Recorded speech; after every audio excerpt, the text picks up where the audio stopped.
Xiaomi has just launched its newest entry-level smartphone, Redmi 10. This smartphone claims to offer a 50-megapixel camera. The camera also uses 6.5-inch screen with Full HD Plus resolutions plus a 90Hz refresh rate that supports AdaptiveSync. The performance of this smartphone is supported by MediaTekHelio G88 chipset. Redmi 10 is claimed to come with significant upgrade, including a widescreen display with 8-megapixel main camera. The screen display of this Redmi 10 also comes with a 90Hz refresh rate.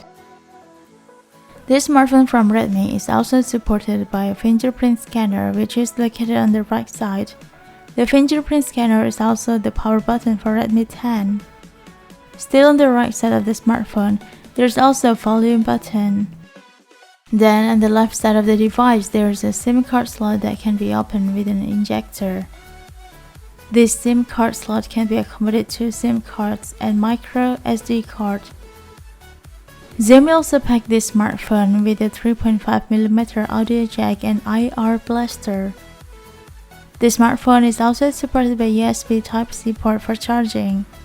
In addition to the 50-megapixel main lens, Redmi 10 is also equipped with an 8-megapixel ultra-wide lens, a 2-megapixel macro lens, and 2-megapixel depth sensor.